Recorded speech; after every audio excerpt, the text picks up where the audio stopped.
Ketika Tuhan memanggil, apakah saya langsung dan tanpa syarat mengikutinya? Sabtu yang diberkati, saudara-saudari. Ini adalah pertanyaan refleksi kita hari ini.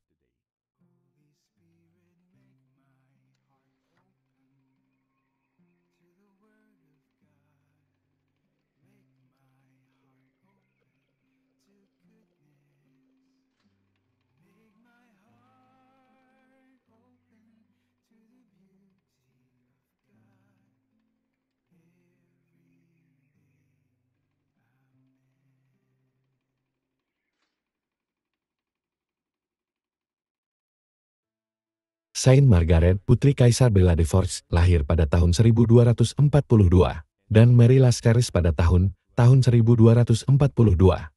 Dia ditempatkan di biara West Bram. Untuk pendidikannya, nantinya dia menerima habit Dominicus di Budapest.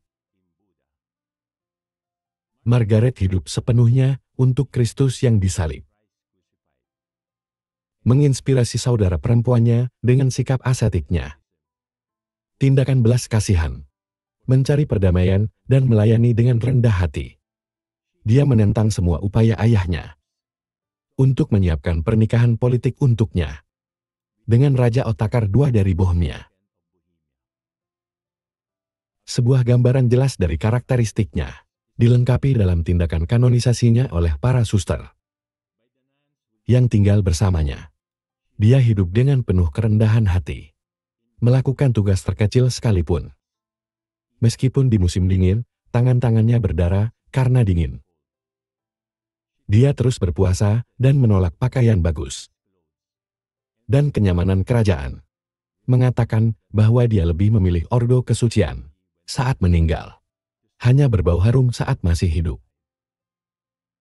Dia menghabiskan hari-harinya dalam doa, berdevosi kepada Ekaristi dan peduli pada orang miskin.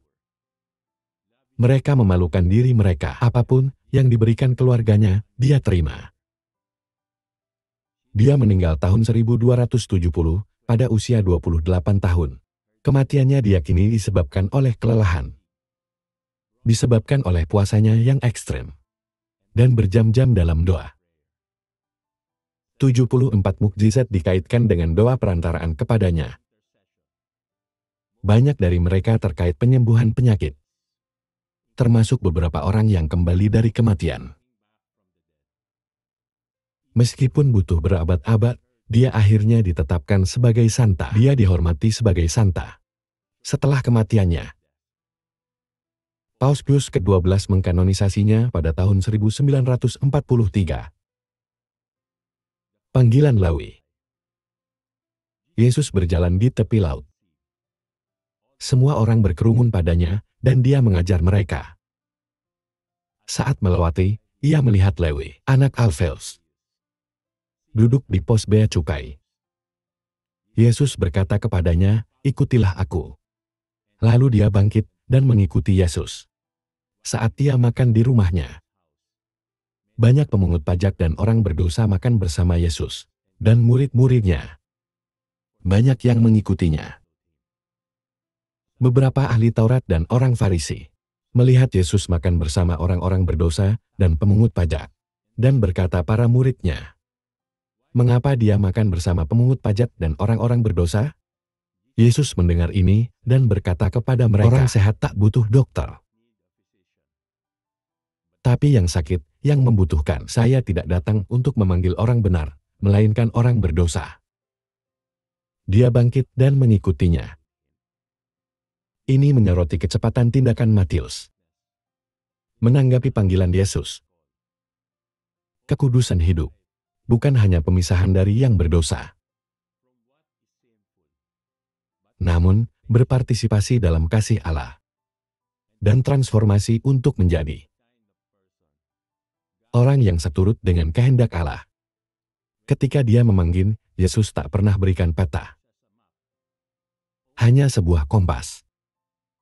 Kita tidak melihat gambaran utuhnya. Kita hanya tahu arahnya. Setiap hari, Yesus mengundang kita untuk mengikutinya, untuk memperdalam kasih kita kepadanya. dan menjaga mata kita fokus kepadanya, seperti lampu bersinar di tempat gelap. Matius benar-benar tidak tahu kemana arahnya. Dia benar-benar yakin Yesus layak mendapatkan kepercayaannya. Dia menyerahkan hidupnya kepadanya. Kita harus memilih untuk mengikut teladan Matius setiap hari. Caranya mengikuti Yesus. Yesus mengetuk pintu hidup Matius. Dia lebar-lebar membuka pintu untuk Yesus. Seperti wanita Samaria. Dia berlari untuk membawa orang lain, agar mereka juga bisa bertemu Yesus. Ketika Matius berkata "ya", Yesus mulai menyentuh hidup orang lain. Setiap kali kita berkata "ya" kepada Yesus, Dia akan bekerja bukan hanya di dalam kita, tapi juga melalui kita. Marilah kita berdoa dalam nama Bapa dan Putera dan Roh Kudus. Amin. Tuhan, terima kasih telah memanggil kami semua untuk mengikuti-Mu tanpa ragu. Terima kasih atas kebahagiaan menjadi murid-Mu.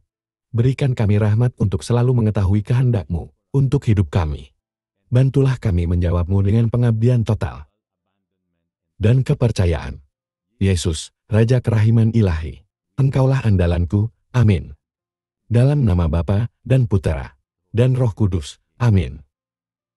Semoga Tuhan memberkati keluarga kalian, saudara-saudara. Semoga Tuhan memberkati gereja Katolik kita dan pasangan untuk Kristus.